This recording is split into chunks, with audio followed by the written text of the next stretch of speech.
وبركاته. الحمد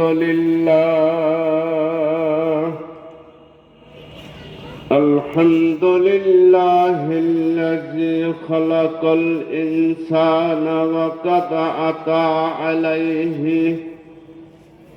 حين من الدهر لم يكن شيئا مذكورا ثم هداه السبيل ونسب له الدليل إما شاكرا وإما كفورا فسبحان الذي لم يزل ولا يزل حيا قيوما مدبرا سميعا بصيرا ونشهد أن لا إله إلا الله وحده لا شريك له ونشهد أن محمدا عبده ورسوله أما بعد فأعوذ بالله من الشيطان الرجيم بسم الله الرحمن الرحيم قل إن كنتم تحبون الله فاتبعوني يحببكم الله ويغفر لكم ذنوبكم والله غفور رحيم. عن أنس قال قال رسول الله صلى الله عليه وسلم لا يؤمن أحدكم حتى أكون أحب إليه من والده والناس أجمعين. إن الله وملائكته يصلون على النبي يا أيها الذين آمنوا صلوا عليه وسلموا تسليما.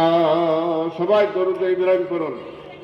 اللهم صل على محمد وعلى آل محمد كما صليت على إبراهيم وعلى آل إبراهيم إنك حميد مجيد. اللهم بارك على محمد وعلى آل محمد كما باركت على إبراهيم وعلى آل إبراهيم إنك حميد مجيد. मैं बुलबुल लला हूँ गुलजार मोहम्मद का मैं ऐनाइरा हूँ अनवार मोहम्मद का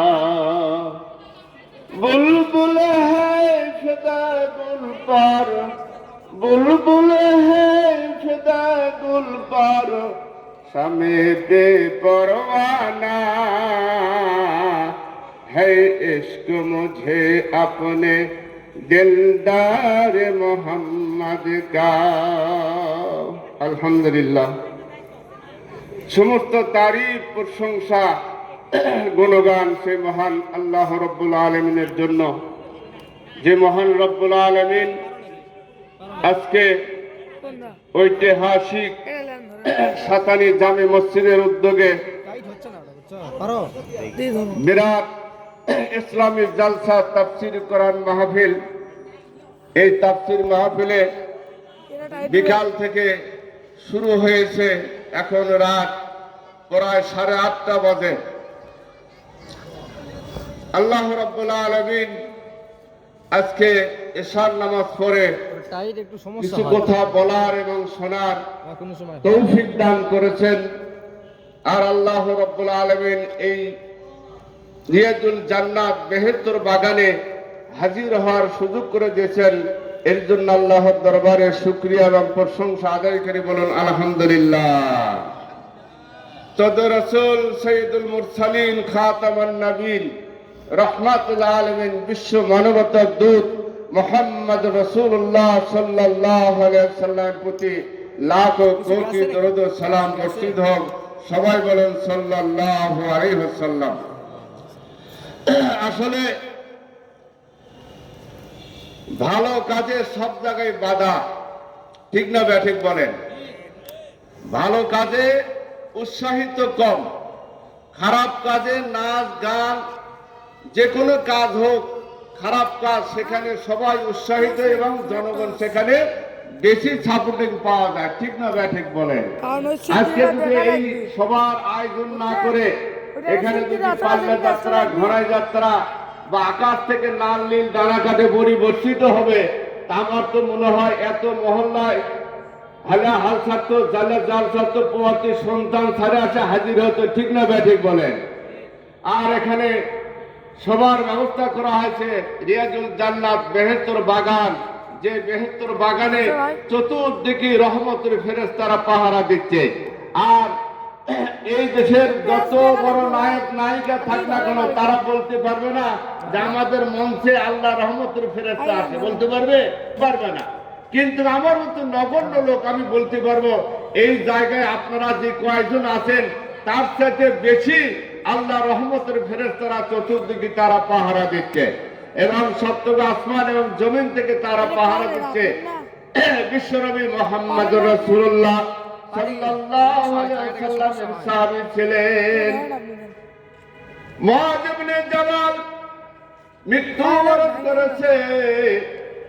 আল্লাহ রাসূল বিবি আয়েশাকে বললেন, ওরে বিবি আয়েশা, মুআয ইবনে জাবাল মৃত্যুবরণ করেছে, আমি তার জানাজায় যাচ্ছি, আমি তাকে কাফন দাফন করতে যাচ্ছি। বিবি আয়েশা চিন্তা করলেন, হুজুর কিভাবে জানাজা করে গো?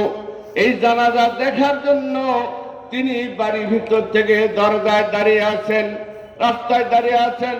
বিবি আয়েশা দাঁড়িয়ে থেকে দেখছেন আল্লাহ রাসূল জানাজার জন্য চলে গেলেন। মুআয ইবনে জাবালের জানাজা শুরু করে দিলেন। রাসূল সামনে দাঁড়িয়ে গেলেন, তার পিছনে মুআয ইবনে জাবালের লাশ রাখলেন, তার পিছনে সাহাবারা সারিবদ্ধ হয়ে দাঁড়িয়ে গেছে।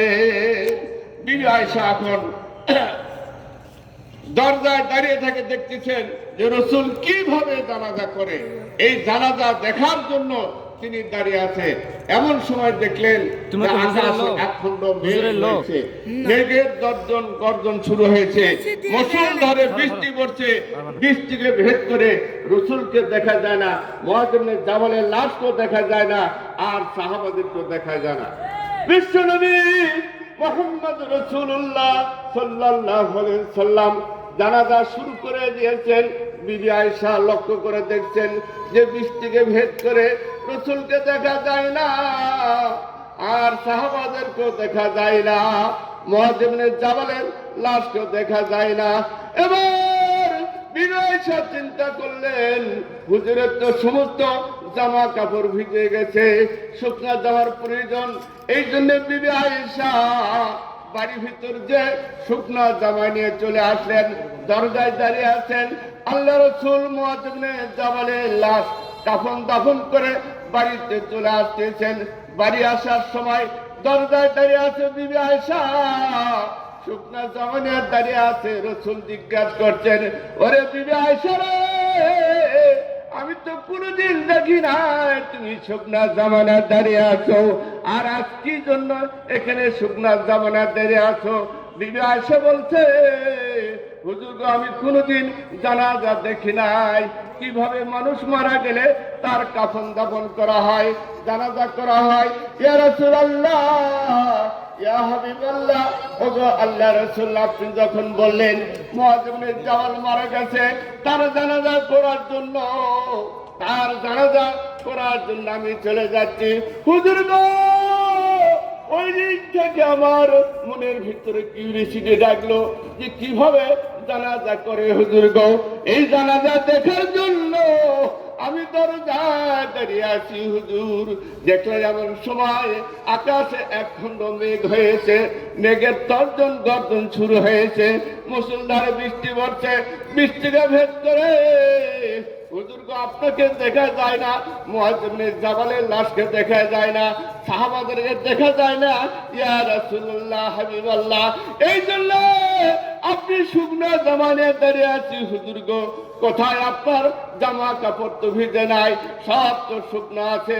রাসূল বললেন, বিবি আয়েশা তুমি কি জানো না, কেউ যদি মারা যায়, তার জানাজায় যদি 40 জন ব্যক্তি যদি শরীক হয়, তাহলে ওই ব্যক্তির আমলনামা তাকে 70 আসমান আল্লাহর আরশে আজিমে পৌঁছে দেওয়ার জন্য রহমতের ফেরেশতা একজন থেকে আরেকজন, একজন কাঁধের উপরে আরেকজন কাঁধ, আরেকজন কাঁধের উপরে আরেকজন কাঁধ পৌঁছে দেয়, 70 আসমান পর্যন্ত তারা পৌঁছে যায়।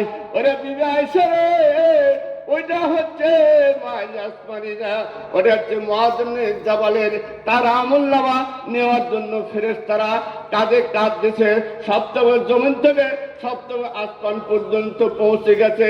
ওখানে আল্লাহ রহমত বর্ষিত হচ্ছে। ওই আল্লাহ রহমত ভেদ করে তার আমাকে দেখা যায় নাই, মুআয ইবনে জাবালের লাশ দেখা যায় নাই, সাহাবাদেরকে দেখা যায়নি। বলুন সুবহানাল্লাহ।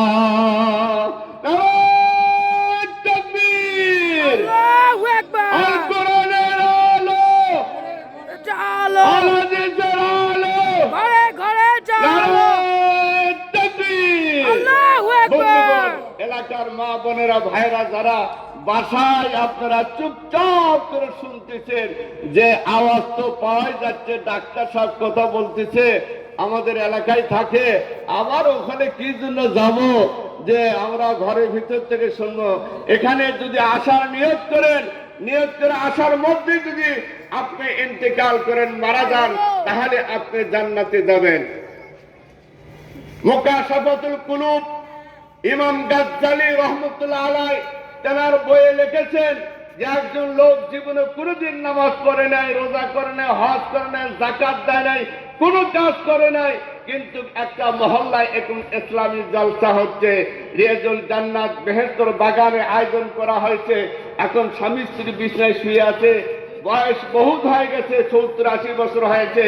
স্ত্রী বলতেছে, গো আজকে যাও সাতানি মসজিদে মাহফিল হচ্ছে, ঢাকা থেকে হুজুর আসবে, কথা বলবে, বয়ান করবে, এগুলো শুনে আসা। আমরা বলবো আমরা দুইজন যাই হুজুরের কাছে হাত ধরে মোলাকাত করে, আমরা বয়ান করে, তওবা করে আমরা নতুন করে মুসলমান হয়ে যাব।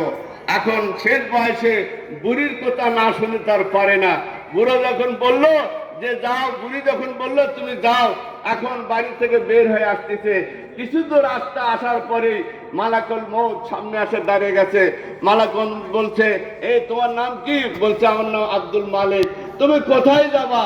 আমি যাবো হচ্ছে ওই সাতারি মসজিদের সভা হচ্ছে, ওই সভা শোনার জন্য ওই ঢাকা থেকে হুজুর আছে, হুজুরে ওয়াজ শুনবো, ওয়াজ শুনে নতুন করে আমি ঈমান এনে মুসলমান হয়ে যাব। এবার মালাকুল মউত বলছে, আব্দুল মালিক তুমি কি আমাকে চেনো? কেন আমি তো আপনাকে চিনি না। তুমি কি আমার চেহারা দেখে বুঝতে পারছো যে না, আমি তো কোনোদিন আপনাকে দেখি নাই। আপনার চেহারা যদি আমি দেখতাম তাহলে আপনাকে আমি সমাদর করতাম। এবার বলছে, তুমি কি মালাকুল মউতের নাম শুনেছো? তুমি কি সে আজরাইলের নাম শুনেছো? বলছে হ্যাঁ শুনেছে।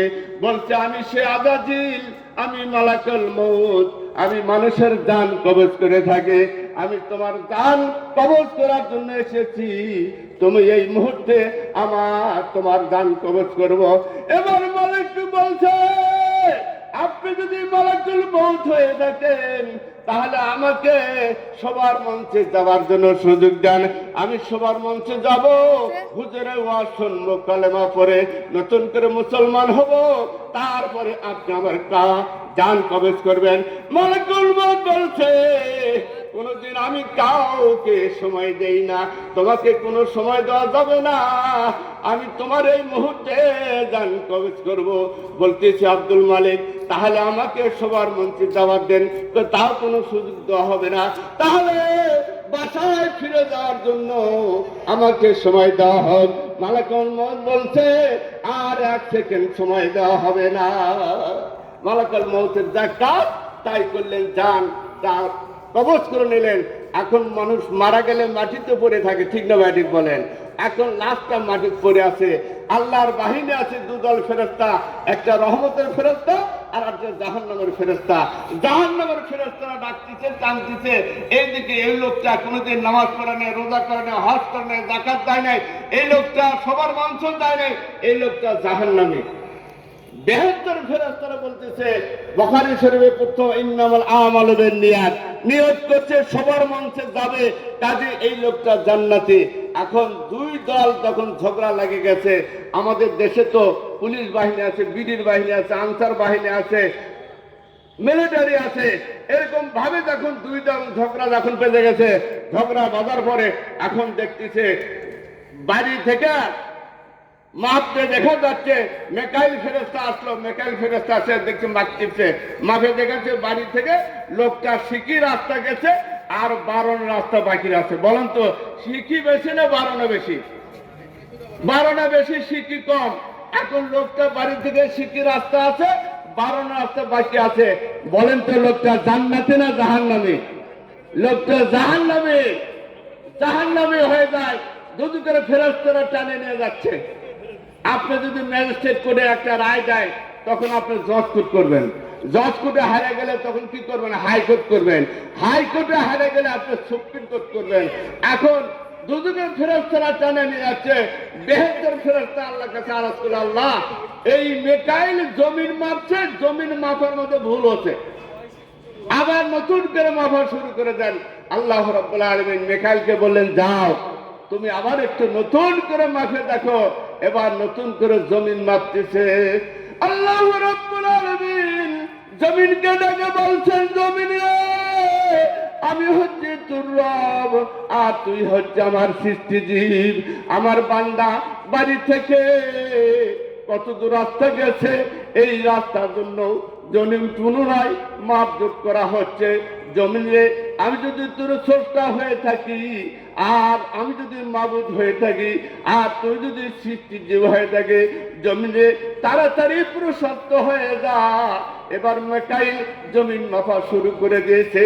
জমিন মাপতে মাপতে দেখা যাচ্ছে লোকটা বাড়ি থেকে 12 রাস্তায় গিয়েছে, আর কি রাস্তা বাকি রয়েছে। বলেন সুবহানাল্লাহ। বলেন তো এবার লোকটি কি জান্নাতি না জাহান্নামী? জান্নাতি। যেহেতু 12 রাস্তা গেছে, শিক্ষি রাস্তা বাকি রয়েছে।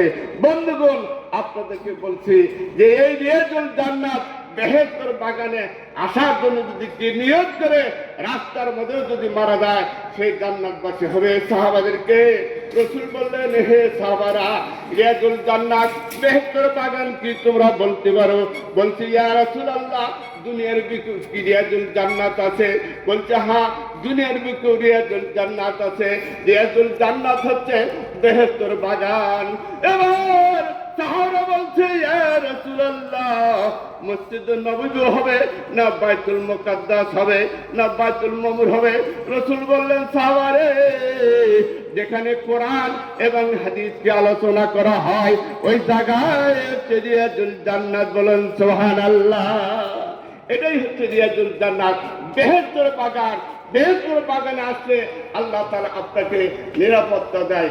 বন্ধুগণ, আমি আপনাদের সামনে আয়াত পাঠ করেছি, কুল ইন কুনতুম তুহিব্বুনাল্লাহ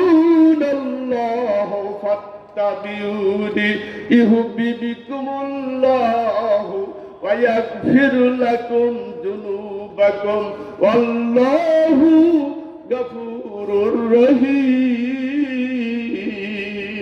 আল্লাহ রাব্বুল আলামিন বললেন, কুল ইন কুনতুম তুহিব্বুনাল্লাহ, আল্লাহ বললেন, ওরে মুহাম্মদ, আমার বান্দাদেরকে বলে দাও আমার উম্মতদেরকে বলে দাও, তারা যদি আমার সঙ্গে ভালোবাসা রাখতে চায়, কিয়ামতের মাঠের দিনে যদি ভালোবাসা রাখতে চায়, প্রেম প্রীতি রাখতে চায়, যদি দিদার লাভ করতে চায়, আর গুনাহ যদি মাফ করে নিতে চায়, হে রাসূল আপনি বলে দেন তারা যেন আপনার সঙ্গে ভালোবাসা রাখে, প্রেম প্রীতি রাখে, তাহলে আমার আল্লাহ, আমি আল্লাহ তাদের সঙ্গে দেখা করব, তাদের সঙ্গে সাক্ষাৎ করব, তাদের সঙ্গে দিদার হবে এবং তাদের গুনাহ মাফ করে দিব। আল্লাহ রাব্বুল আলামিন কথা করেছে। বন্ধুগণ, যেমন কাজ, যেমন কথা তেমন কাজ। সাহাবারা উহুদের যুদ্ধ শুরু হয়ে গেছে। বিশ্বনবী সাহাবী ছিলেন মাইরাজ মানে নেংরা সাহাবী, এক পা খাটো, টেঙ্গুস পরে হাঁটে। এবার মাইরাজ মানে তার স্ত্রী হচ্ছে মাহেন। এবার মাহেন অন্যের বাড়িতে যা দেখছে, ওই বাড়িতে কোনো প্রকার পুরুষ লোক নাই, সব মিয়া লোক। জিজ্ঞেস করছে, মা বোনেরা তোমাদের বাড়িতে পুরুষ লোক নাই, সব কোথায় গেছে? এবার মহিলারা বলছে, ওরে মাহেন রে, তুমি কি আজকে জানো না ইসলাম থাকবে কিনা, কোথা পৃথিবীর মধ্যে পৌঁছবে কিনা? আজকে উহুদের যুদ্ধ শুরু হয়ে গেছে, আমাদের স্বামী আর আমাদের সন্তানেরা উহুদের ময়দানে চলে গেছে জিহাদ করার জন্য, তারা চলে গেছে, রাসূল সঙ্গে করে নিয়ে গেছে। বন্ধুগণ, মা বোনেরা জানে রাখবেন, একজন মহিলা ইসলামের জন্য কত দরদি করছে, রাসূলকে কত ভালোবাসে। এবার মাহেন বাড়িতে এসে বলছে, স্বামী গো, তুমি কি জানো না রাসূল কি তোমাকে বলে নাই আজ উহুদের যুদ্ধ শুরু হয়েছে, ইসলাম থাকবে কিনা, গোটা পৃথিবীর মধ্যে পৌঁছবে কিনা, কাফেরদের সঙ্গে যুদ্ধ হচ্ছে। আল্লাহ রাসূল সমস্ত সাহাবাদেরকে নিয়ে চলে গেছেন। মাহিন বলছেন, স্বামী গো, যদি আজকে উহুদের প্রান্তে যদি শাহাদাত বরণ করেন, আমি মাহিন কিয়ামতের মাঠে দিনে শহীদের স্ত্রী বলে দাবি করব, আর আপনার সন্তান আছে শহীদের পুত্র বলে দাবি করবে, আর আপনি শহীদের কাতারে দাঁড়িয়ে যাবেন। স্বামী গো, আপনি তাড়াতাড়ি উহুদের প্রান্তে চলে যান। এবার মাহেন স্বামীকে সুন্দর করে গোসল করায় দিলেন, যুদ্ধের পোশাক পরিয়ে দিলেন। আমির বিন জামুর নেংরা সাহাবী টেঙ্গুস করে বাড়ি উহুদের প্রান্তে যাচ্ছে। বাড়ির দিকে থেকে আছে, স্ত্রী বলছে, স্বামী গো, আপনি আমার মহব্বত করবেন না, আপনার ছেলের মহব্বত করবেন না, আপনার দেশের মহব্বত করবেন না, আপনি মহব্বত করবেন, ভালোবাসবেন বিশ্বনবী মুহাম্মদ রাসূলুল্লাহ সাল্লাল্লাহু আলাইহি ওয়াসাল্লামের ভালোবাসার জন্য আপনি তাড়াতাড়ি উহুদের প্রান্তে চলে যান। এবার আমর বিন জামল উহুদের প্রান্তে চলে গেলেন। উহুদের প্রান্তের ময়দানে যখন পৌঁছে গেলেন, রাসূল লক্ষ্য করলেন, এই তো নেংরা সাহাবী, এই তো যুদ্ধ করতে পারবে না, এই যদি যুদ্ধ শাহাদাত বরণ করে তাহলে তার স্ত্রী বিধবা হয়ে যাবে, ছেলে ইতিম হয়ে যাবে, পরে দাঁড়ে দাঁড়ে ঘুরবে, আমি নবী তো সহ্য করতে পারবো না। আল্লাহ রাসূল দৌড়ে আসেন, বলছেন, ওরে আমর বিন জামল, তুমি তো যুদ্ধ করতে পারবে না, আমি তো তোমাকে আসতে বলি নাই, তুমি কি জন্য আসছো? তুমি যদি যুদ্ধের শহীদ হয়ে যাও তাহলে তোমার স্ত্রী বিধবা হয়ে যাবে, তোমার ছেলে এতিম হয়ে যাবে, পরে দাঁড়ে দাঁড়ে ঘুরবে, আমি নবী সহ্য করতে পারবো না, তুমি তাড়াতাড়ি বাড়ির দিকে চলে যাও। এবার আমর বিন জামল যুদ্ধের ময়দান থেকে বাড়ির দিকে রওনা হয়েছে। মাহের রাস্তায় দাঁড়িয়ে আছে। স্বামী যখন ফিরে আসছে, স্বামীকে বলতেছে, স্বামী গো, তুমি কি কারণে যুদ্ধের ময়দান থেকে চলে আসলা, কি কারণে আসলা? আমর বিন জামল বলছে, স্ত্রী গো, আমি যখন যুদ্ধের ময়দানে গেলাম, রাসূল বলছে, ওরে আমর বিন জামল রে, তুমি তো যুদ্ধ করতে পারবে না, তুমি যদি শহীদ হয়ে যাও তাহলে তোমার স্ত্রী বিধবা হয়ে যাবে, আইতিম হয়ে যাবে, দাঁড়ে দাঁড়ে ঘুরবে, আমি রসুল সহ্য করতে পারবো না। তোমার প্রতি যুদ্ধ খরচ হয়নি, তুমি চলে যাও বাড়িতে। আমি এই জন্য চলে আসলাম। স্ত্রী বলছে, স্বামী গো, আপনি আমার মহব্বত করবেন না, আপনার ছেলের মহব্বত করবেন না, আপনি মহব্বত করবেন বিশ্বনবী মুহাম্মদ রাসূলুল্লাহ সাল্লাল্লাহু আলাইহি ওয়াসাল্লাম, তার মহব্বত করবেন। তাড়াতাড়ি আপনি যুদ্ধের ময়দানে চলে যান। এবার মা বোনেরা জেনে রাখেন, শুনে রাখেন, মাহের কিরকম মহিলা ছিলেন। এবার স্বামীকে আবার যুদ্ধের ময়দানে পাঠিয়ে দিলেন, আবার চলে আসলেন বাড়িতে। বাড়ি এসে ছোট ছেলে, 8 বয়সের ছেলে খাল্লাদকে বলছে, বাবা রে, আজকে উহুদের যুদ্ধ শুরু হয়েছে। যে যুদ্ধে তোমার বাবা গেছে, রসুল গেছে, আর সব গেছে। এই যুদ্ধে যদি তুমি শাহাদত বরণ হও, তুমি যদি শহীদ হয়ে যাও, কিয়ামতের মাঠের দিনে তুমি শহীদের কাতারে দাঁড়াবা, আর আমি শহীদের মা বলে দাবি করব। এবার ছোট ছেলে, 8 বয়সের ছেলে, তাকে যুদ্ধের পোশাক পরে দেন, সুন্দর করে গোসল করাই দিলেন, যুদ্ধের পোশাক পরিয়ে দিলেন। যুদ্ধের পোশাক পরিয়ে দে, এবার ছেলে এবার মায়ের গালে চুমো খায়, মা তার ছেলের গালে চুমো খায়।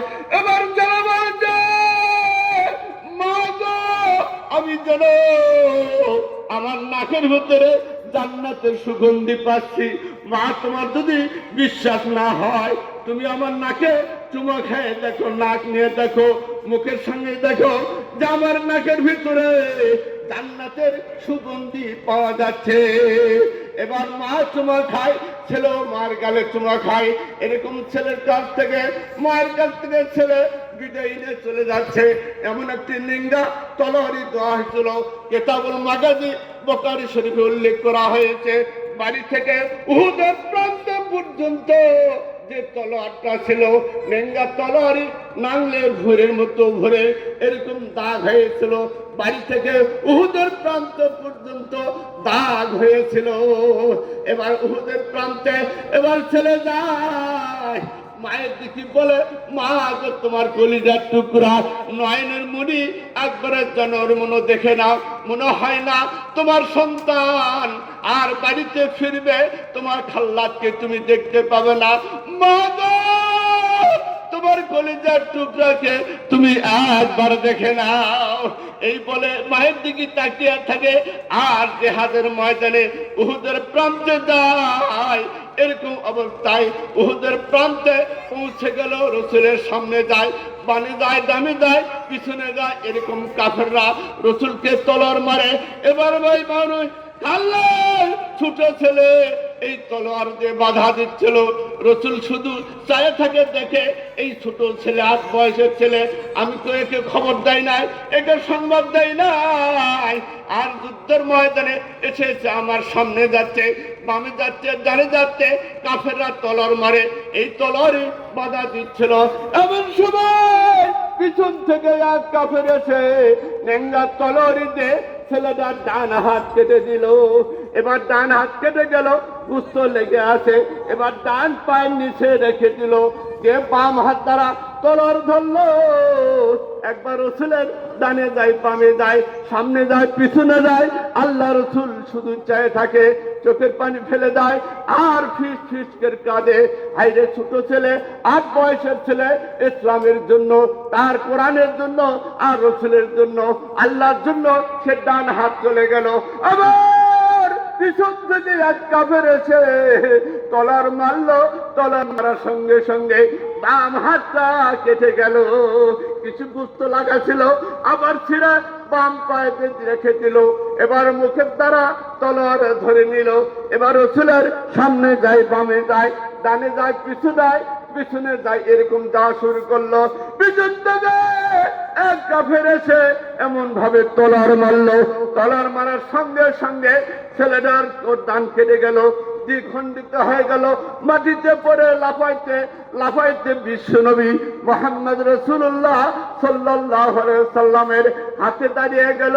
রসুলকে বলছে, ইয়া রাসূলুল্লাহ, ইয়া হাবিবাল্লাহ, ও গো আল্লাহর রাসূল, আমি কোরআনের জন্য, ইসলামের জন্য, আপনার জন্য আমার ডান হাত চলে গেল, আমার বাম হাত চলে গেল, নিজেও আমি চলে যাচ্ছি। আমার নাকের ভিতরে জান্নাতের সুগন্ধি পাওয়া যাচ্ছে। ইয়া রাসূলুল্লাহ, ইয়া হাবিবাল্লাহ, আপনাকে সাক্ষী রাখলাম। উহুদের প্রান্ত থেকে বলছে, ও উহুদের ময়দান তোমরা সাক্ষী থাকো, ওই আকাশ তোমরা সাক্ষী থাকো, ওই বাতাস তোমরা সাক্ষী থাকো, আমি ইসলামের জন্য, কোরআনের জন্য আমার জীবনটা দিচ্ছি। রাসূল বলছে, ওরে ছেলে রে, তুমি তো জীবনটা তুমি দিয়ে শেষ করে দিলা। তোমার ডান হাত গেল, বাম হাত চলে গেল, নিজেও তো তুমি শহীদ হয়ে গেলা, তোমার জীবন তো এখন চলে যাবে। ওরে খাল্লাদ রে, তোমার সঙ্গে জিব্রাইল খবর দিল তুমি যেন আর আমি যেন একই সঙ্গে জান্নাতে বসবাস করব, এই কথা জিব্রাইল খবর দিল। তবে তুমি শেষবারে দুনিয়া থেকে চলে যাচ্ছ, তুমি একটিবারের জন্য কলেমা তাওহীদের কলেমা পড়ো, লা ইলাহা ইল্লাল্লাহু মুহাম্মাদুর রাসূলুল্লাহ সাল্লাল্লাহু আলাইহি ওয়াসাল্লাম। এবার সেই ছেলে দুনিয়া থেকে বিদায় নিলেন। আল্লাহ রাসূল সেটটা মাটিতে রাখে দিলেন, গোড্ডানটা মাটিতে রাখে দিলেন, মাথাটা রাখে দিলেন, মাটিতে রাখে দিলেন। সংক্ষিপ্ত আকারে বলছি, বুখারী শরীফে কিতাবুল মাগাজিতে অনেক আলোচনা করা হয়েছে। এবার আল্লাহ রাসূল কে সাহাবারা তাকে ঘেরাও করে নিয়েছে, উহুদের প্রান্ত তাকে অনেক আঘাত করা হয়েছে। বন্ধুগণ, এবার মাহের রাস্তায় দাঁড়িয়ে আছে, সাহাবাদেরকে জিজ্ঞাসা করছে, ওরে সাহাবারে যুদ্ধের খবর কি? তোমরা যুদ্ধে জয়ী হয়েছো না পরাজয় বরণ করেছো বলো। এক সাহাবাকে জিজ্ঞাসা করলো, কোনো জবাব দিল না। দ্বিতীয় সাহাবাকে জিজ্ঞাসা করলো, কোনো জবাব দিল না। তৃতীয় সাহাবাকে জিজ্ঞাসা করলো, কোনো জবাব দিল না। চতুর্থ সাহাবা বলছে, মাহেন্দ্রে তোমার সারে সর্বনাশ হয়েছে, তোমার ক্ষতি হয়ে গেছে, তোমার বাবা মারা গেছে, তোমার স্বামী মারা গেছে। এবার মাহেন বলছেন, সাহাবারে আমার বাবার কথা জিজ্ঞাসা করি নাই, আমি স্বামীর কথা জিজ্ঞাসা করি নাই, আমি জিজ্ঞাসা করেছি বিশ্ব নবীর কথা। নবী জীবিত আছে না মৃত্যুবরণ করেছে? তোমরা যুদ্ধে জয়ী হয়েছো না পরাজয় বরণ করেছো? এবার বলতেছে, চতুর্থজন বলতেছে, ওরে মাহেন্দ্রে তোমার সারে সর্বনাশ হয়ে গেছে, তোমার ক্ষতি হয়ে গেছে, তোমার যে সন্তান ছিল এই সন্তানটাও শাহাদত বরণ করেছে। এবার মাহেন দৌড়ালেন যুদ্ধের ময়দানের দিকে, উহুদের প্রান্তে চলে গেলেন। যায় দেখছেন সাহাবারা রসুলকে ঘেরাও করে নিয়ে আসে, রসুলের কপালে আঘাত হচ্ছে, অজ্ঞান অবস্থায় পড়ে আছে। এবার রসুলকে দেখে সালাম দিচ্ছেন, আসসালামু আলাইকুম ইয়া রাসূলুল্লাহ। আল্লাহ নবী জ্ঞান ফিরে গেল। সাহাবারা বলছে রসুল অজ্ঞান অবস্থায় পড়ে আছে, তারপরেও মহিলার সালাম ছেড়ে আল্লাহ রসুল জ্ঞান ফিরে পেলেন। আল্লাহ রসুল বললেন, ওরে সাহাবারে এই যুদ্ধে কি মহিলারা এসেছিল? এক সাহাবী বলছে, ইয়া রাসূলুল্লাহ, ইয়া হাবিবাল্লাহ, ও আল্লাহর রাসূল একজন নেংরা সাহাবী এসেছিল, আপনি তাকে ফেরত দিলেন। আবার এসেছে, সেই তো শহীদ হয়ে গেছে। তারপরে একটা ছেলে আপনার সামনে যাচ্ছিল, আপনার পিছনে যাচ্ছিল, আপনার ডানে যাচ্ছিল, আপনার বামে যাচ্ছিল, এরকম অবস্থায় ডান হাত কেটে গেল, বাম হাত কেটে গেল, নিজেও শহীদ হয়ে গেল। ইয়া রাসূলুল্লাহ, তার মা এসেছে। এবার রাসূল বললেন, তাকে আমার কাছে আসতে দাও। এবার তাকে আসতে দেওয়া হলো। রাসূল বললেন, মাহেন্দ্রে আমি তো যুদ্ধের কথা তোমাকে বলি নাই, তুমি যুদ্ধে তোমার সন্তানকে পাঠাইছো আর তোমার স্বামীকে পাঠাইছো, তোমার সন্তান যেভাবে শহীদ হয়। এবার রসুল বললেন মাহেন্দ্রে জিবরাইল সুসংবাদ দিছে, সুসংবাদ হচ্ছে তুমি আর আমি আর হচ্ছে তোমার সন্তান আর তোমার স্বামী, আমরা যেন বেহেশত এক জায়গায় এইভাবে থাকবো। বলুন সুবহানাল্লাহ। তাকবীর। আল্লাহু আকবার। কোরআনের আলো, ঘরে ঘরে চলো, হাদিসের আলো, ঘরে ঘরে চলো। আকবার। বিশ্বনবী মুহাম্মদ রাসূলুল্লাহ সাল্লাল্লাহু আলাইহি সাল্লাম এই কিতাবুল মাগাজিতে আরেকটি হাদিস এসেছে, হানজালা নাম ছিল, নতুন বিবাহ করেছে, বাসর রাত্রে স্বামী স্ত্রী মেলামেশা করেছে, সকালবেলা ফজরের নামাজের পরে এবার সে ফজরের নামাজের আগে গোসল করার জন্য পানি হাতে নিয়েছে, এমন সময় যুদ্ধের দামামা বেজেছে। এবার হানজালা ওই অবস্থায় যুদ্ধের ময়দানে চলে গেলেন, যুদ্ধের ময়দানে শাহাদাত বরণ করলেন। যুদ্ধ যখন শেষ হয়ে গেল, এবার তার স্ত্রী অপেক্ষা করতেছে যে স্বামী তো ফরজ গোসল বাদ দিয়ে যুদ্ধের ময়দানে গেছে। এবার যুদ্ধের ময়দানে এবার দৌড়াচ্ছে, পিছন থেকে একজন জিজ্ঞাসা করেছে, ওরে মহিলারে তুমি কোথায় যাচ্ছ, ওই যুদ্ধের ময়দানে কোথায় যাচ্ছ? বলতেছে আমি যাচ্ছি, আমার স্বামী ওই যুদ্ধের ময়দানে গেছে, ওই যুদ্ধের ময়দানে খোঁজার জন্য আমি যাচ্ছি। এবার মহিলা যে রসুলকে বলছে, ইয়া রাসূলুল্লাহ, আজকে আমার প্রথম রাত ছিল, হ্যাঁ হানজালার সঙ্গে বাসরাত ছিল, ইয়া রাসূলুল্লাহ, আমার স্বামী তো ফরজ গোসল করতে পারে নাই, যখন গোসল করবে ওযু করতেছিল, এমন সময় যুদ্ধের দামামা শব্দ পেয়েছে, সে গোসল না করে উহুদের প্রান্তে এসেছে। আল্লাহ রাসূল বললেন, সাহাবাদেরকে বললেন, সাহাবারে দেখো তো হানজালার লাশ পাওয়া যায় কিনা। এবার যুদ্ধের ময়দানে খুঁজে খুঁজে দেখা হলো, এবার হানজালার লাশ পাওয়া গেল না, হানজালার লাশ নাই। আল্লাহ রাব্বুল আলামিন জিব্রাইলকে বললেন, হে জিব্রাইল, যাও আমার নবীকে সংবাদ দিয়ে দাও যে হানজালার লাশ জমিনে নাই, হানজালার লাশ আকাশের ফেরেশতারা তাকে গোসল করাচ্ছে। রসুলকে বলো যে আকাশের দিকে তাকায়। আল্লাহ রসুল আকাশের দিকে তাকাচ্ছেন, ফেরেশতারা গোসল করে এবার হানজালাকে জমিনে নামে দিলেন। আল্লাহ রসুল হানজালার মাথায় হাত দিলেন, দেখা যাচ্ছে টপ টপ করে পানি পড়ছে, বলুন সুবহানাল্লাহ। আল্লাহ রসুলকে তারা ভালোবাসেছে, জীবন দিয়েছে, ইসলাম প্রতিষ্ঠার জন্য জীবন দিয়েছে। বিশ্বনবী মুহাম্মদ রাসূলুল্লাহ সাল্লাল্লাহু আলাইহি সাল্লামকে কিভাবে ভালোবেসেছে। মুতার যুদ্ধে 1 লক্ষ সৈন্যের বিরুদ্ধে আল্লাহ রসুল 3000 সৈন্য মোতায়েন করলেন, এবং 3000 সৈন্যের ভিতরে আল্লাহ রসুল 3 জন সেনাপতি নিযুক্ত করলেন। রসুল বললেন, কোথায় আছো? যায়েদ বিন হারিসা, দাঁড়িয়ে যাও। যায়েদ বিন হারিসা দাঁড়িয়ে গেল, বলছে, যায়েদ বিন হারিসা, তুমি যাও, তোমার পরিবারের কাছ থেকে বিদায় নিয়ে আসো। তারপরে বলা হচ্ছে, জাফর বিন তাইয়ার কোথায়? তুমি দাঁড়িয়ে যাও। জাফর বিন তাইয়ার চলে গেলেন, তিনি দাঁড়ালেন, বলছে, যাও, তোমার পরিবারের কাছ থেকে বিদায় নিয়ে আসো। এবার জাফর বিন তাইয়ার এবার চলে গেলেন, বললেন, আব্দুল্লাহ বিন রাওহা, কোথায় আছো? তোমরা দাঁড়িয়ে যাও। এবার আব্দুল্লাহ বিন রাওহা দাঁড়িয়ে গেল, বললেন, হে আব্দুল্লাহ বিন রাওহা, তোমার পরিবারের কাছ থেকে তুমি বিদায় নিয়ে আসো। এবার দেখা গেল 3 জন দাঁড়িয়ে গেল। এক যুদ্ধের সেনাপতি কয়জন লাগে? রসুল 3 জনের নাম ঘোষণা করলেন। তার মনে হলে প্রথম জন শহীদ হয়ে যাবে, দ্বিতীয় জন তাই শহীদ হয়ে যাবে, তৃতীয় জন শহীদ হয়ে যাবে। এরকম অবস্থায় যায়েদ বিন হারিসা বলছে, ইয়া রাসূলুল্লাহ, ইয়া হাবিবাল্লাহ, ও গো আল্লাহ রাসূল, আপনি তো আমার বাবা, আর আমি তো আপনার পালক পুত্র। মা আয়েশা তো ভিতরে আছে, আমার তো কারো কাছে বিদায় আনতে হবে না, আমি তো আর যাব না। এবার জাফর বিন তাইয়ার, রসুলের চাচাতো ভাই আবু তালেবের ছেলে, জাফর বিন তাইয়ার বলল, জাফর বিন তাইয়ার, বিদায় নিয়ে আসো। জাফর বিন তাইয়ার বাড়িতে গেলেন, বাড়িতে যায় দেখছেন স্ত্রীকে বলছি, স্ত্রী গো, তোমার হক আদায় করতে পারি না, যা দরকার ছিল আমি তোমাকে পারি নাই, তোমার খেদমত করতে পারি নাই। ও স্ত্রী, তুমি আমার জন্য দোয়া করো, আমি যেন ওই যুদ্ধে আল্লাহ রসুল আমার নাম 2 নম্বরে ঘোষণা করেছে।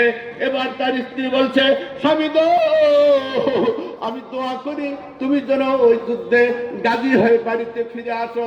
জাফর বিন তাইয়ার বলছে, স্ত্রী গো, তুমি উল্টো দোয়া করো না। রসুল আমার ওখানে 2 নাম্বার ঘোষণা করা হয়েছে, তার মানে হলে আমার সামনে একজন আছে, সেও শহীদ হয়ে যাবে। আমার নাম 2 নাম্বারে ঘোষণা করছে, আমিও শহীদ হয়ে যাব। আমার পরে একজন আছে সেনাপতি, সেও শহীদ হবে। স্ত্রী গো, তুমি আমার জন্য বদদোয়া করো না। আমার যেভাবে যাচ্ছি আমার সন্তান সন্ততিদেরকে ওই পথের প্রতীক বানিয়ে দিও, ওই রাস্তায় তুমি চালিয়ে দিও। এবার হাদিস শরীফে উল্লেখ আছে, এবার জাফর বিন তাইয়ার বাড়ি থেকে চলে আসে, পিছন থেকে তার সন্তানেরা ডানা কাটা কবুতরের মতো, এবার কবুতরের মতো ছটফট করতেছে। স্ত্রী ছটফট করে, ছেলেও ছটফট করে, কান্নাকাটি করতেছে, চিৎকার করে কাঁদে। আব্দুল জাফর বিন তাইয়ার পিছন দিকে একবার তাকালো না, এবার চলে আসলেন। এবার আব্দুল্লাহ বিন রাওহাকে বললেন, রসুল বললেন যাও। এবার আব্দুল্লাহ বিন রাওহা নতুন বিবাহ করেছে, স্ত্রীর সঙ্গে দেখা সাক্ষাৎ হয় নাই, পরিচয় হয় নাই, বাসরাত্র হয় নাই, স্ত্রী পরিচয় হয় নাই। এবার আব্দুল্লাহ বিন রাওহা স্ত্রী দরজায় জানালার কাছে কোরআন শরীফ পড়তেছে, স্ত্রীকে বলছে, স্ত্রী গো, তোমার সঙ্গে তো আমার পরিচয় হলো না। আল্লাহ রসুল মোতার যুদ্ধে আমার 3 নাম্বার সেনাপতির নাম ঘোষণা করেছে। স্ত্রী গো, তুমি আমারে মাফ করে দিও, তুমি আমার প্রতি কোনো দাবি করবে না। এবার স্ত্রী বলছে, স্বামী গো, তুমি তো সুন্দর একজন পুরুষ, আমি তো তোমাকে দেখতে পারলাম না, আমি তো তোমাকে দেখলাম না। ও স্বামী গো, তুমি ঘরের ভিতরে আছো, আমি তোমাকে প্রেম নিবেদন করব না। আমি দেখে রাখি কিয়ামতের মাঠের দিনে যেন আমি ভুলে না যাই, কিয়ামতের মাঠের দিনে তোমাকে যেন চিনতে পারি। আর আমি যে একজন সুন্দর মহিলা, মক্কা নগরী, এই সুন্দর মহিলা তুমি যেন আমাকে ভুলে না যাও, এই জন্যে তুমি আমাদের ভিতরে ঘরের ভিতরে আসো। আব্দুল্লাহ বিন রাওহা বলতিছে, আব্দুল্লাহ বিন রাওহা বলতিছে যে তাহলে তুমি তো প্রেম নিবেদন করবো না। বলছে, স্ত্রী গো, আমি কোনো প্রেম নিবেদন করব না, তোমার সঙ্গে কোনো প্রকার করব না, কারণ কিয়ামতের মাঠের দিনের জন্য তুমি যেন আমাকে না ভুলে যাও। এবার তিনি চলে আসেন, আল্লাহ রসুল বললেন, যাও তোমরা জিহাদের ময়দানে চলে যাও, মোতার যুদ্ধে চলে যাও। মোতার যুদ্ধে 3 দিন চলে গেল। আব্দুল্লাহ বিন রাওহা, সংক্ষিপ্ত আকারে বলছি, জাফর বিন হারিসা, সেই সুদাইদ বিন হারিসা সেই শাহাদাত বরণ করলো। এবার ইসলামের পতাকা এইভাবে উঁচু করে ধরলেন জাফর বিন তাইয়ার। পিছন থেকে এক কাফের এসে আবার তলোয়ার মারে দিলেন, ডান হাত কেটে গেল, ডান পায়ের নিচে রেখে দিল। আবার বাম হাতের দ্বারা তলোয়ার ধরেন, বাম হাত কেটে গেল, বাম পায়ের নিচে রেখে দিয়ে তার দ্বারা তলোয়ার ইসলামের পতাকা ধরলেন, ডান্ডা উঁচু করে রাখলেন, কালেমা পড়তে দিলেন না। এবার ডান হাত ডান পা কাটা হয়ে গেছে। এবার আব্দুল বিন রাওহা পতাকার দিকে দৌড়াচ্ছে, দৌড়াতে দৌড়াতে যায়, দেখে কাল্লা এক জায়গায় পড়ে আসে, জাফর বিন তাইয়ারের কাল্লা এক জায়গায় পড়ে আসে ওই দাগ দ্বারা। এবার কালেমার পতাকা এমন ভাবে ধরে আছে যে পতাকা মাটিতে পড়ে নাই। আব্দুল্লাহ বিন রাওহা দৌড়ে যে ওই পতাকা ধরলেন। আবু ওবাদা বুখারী শরীফে কিতাবুল মাগাজিতে উল্লেখ করা আছে, আবু ওবাদা বলতেছে, আমি যেন রাতের বেলা স্বপ্ন দেখলাম যে জাফর বিন তাইয়ার সেই পাখা লাগে জান্নাতে ঘুরতেছে।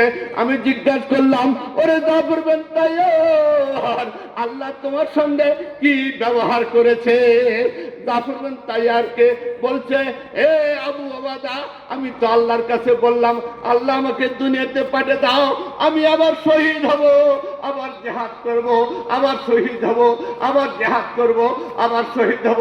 আল্লাহ বলছে, ওরে জাফর বিন তাইয়ার, একবার পরীক্ষায় তুমি পাস করেছো, দ্বিতীয়বার আর দুনিয়াতে যাওয়ার কোনো সুযোগ নাই। সুবহানাল্লাহ বলেন, আলহামদুলিল্লাহ বলেন।